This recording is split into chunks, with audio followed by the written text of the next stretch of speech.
জানি ভোর 4টের সময় বিছানা থেকে টেনে হিচড়ে নিজেকে তোলা বড্ড চাপে, বাট এই হাই আজকে নিজের জন্মদিন বলে কথা, তাই আজকে হ্যাপি হ্যাপি বলা মোডে গুড মর্নিং।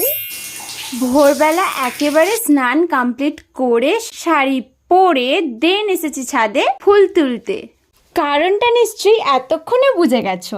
আজকে নিজের স্পেশাল দিনটা বাবা মহাদেবের কাছ থেকেই শুরু করতে মন চাইলো। সকালবেলা আমরা বেরিয়ে পড়েছে, সঙ্গে কিন্তু আমার কর্তামশাই যাচ্ছে। শুধুমাত্র এই বছর বলে নয়, প্রতি বছর জন্মদিনেই বাবার কাছ থেকে পুজো দিয়ে দিনটা স্টার্ট করি। খুব একটা সাজপাট করতে পারি না, যে থেকে আমি মা হয়েছি, তাই একটু ক্যামেরাতে বারবার দেখছিলাম নিজেকে কেমন লাগছে।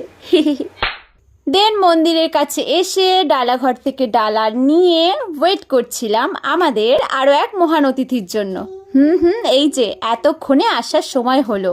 আমি ছোট বাচ্চা নিয়ে সামলে ওর থেকে আগে রেডি হয়ে গেলাম, কিন্তু মহারানী আমার একবার ফোন করেছিল, রিসিভ করতে পারিনি বলে দেন আবার ঘুমিয়ে পড়েছিল।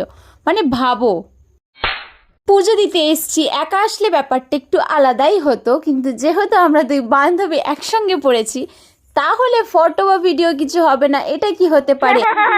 আর সঙ্গে আবার বরগুনো এসছে, তাই ওদেরকে বলে কয়ে অনেক হাতে পায়ে ধরে ধরে ভিডিওগুলো করানো হয়েছে। কি ভাবছো আমাদের একবার বলাতেই কি ওরা ভিডিও করে দিয়েছে? একটা ভিডিও ক্লিপ নিলে 10টা কথা শুনিয়েছে। শুধুমাত্র এমনি এমনি ভিডিওগুলো হয় না। বার্থডে গেছে আগস্টের 24, আর আমি এখন বসে এডিট করছি। আজকে হলো সেপ্টেম্বরের 2 তারিখ। মানে ভাবো আমি কতটা কাজে ফোকাস করি, যার কারণে আমার এই দশা। যাই হোক, বেশ ভালোভাবেই পুজোটা সম্পূর্ণ হয়েছে। এইবার কিন্তু পেটে ছুঁচোয় ডন মারছে, কিছু একটা খেতে হবেই হবে। আর যাওয়ার পথে মানু এই খেলনা দোকান থেকে খেলনা কেনার জন্য বায়না করেছিল, কিন্তু তখন দিইনি, ভেবেছিলাম পুজো কমপ্লিট করে দেন এসে দেব, তাই ওকে আমি খেলনা কিনে দিলাম। পারমিতারাও ওকে আবার একটা খেলনা কিনে দিল। আরে এটা আমি ভুললাম কি করে?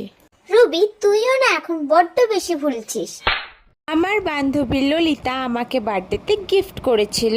আমাদের ম্যাডাম যেমন কানের পরে আছে ঠিক ওই রকম একটা কানের দুল গিফট করেছে, আর একটা কামলি গিফট করেছে। আবার শুধুমাত্র আমাকে দেয়নি, আমার মেয়েকেও কিন্তু একটা ব্রেসলেট গিফট করেছে। কি দেখছি কি সুন্দর। তোমার দেবে না? আরে খাও তো। এটা ভালো করে খেতে হবে। আরে হ্যাঁ, টেনে ধরে খেয়ে নে না।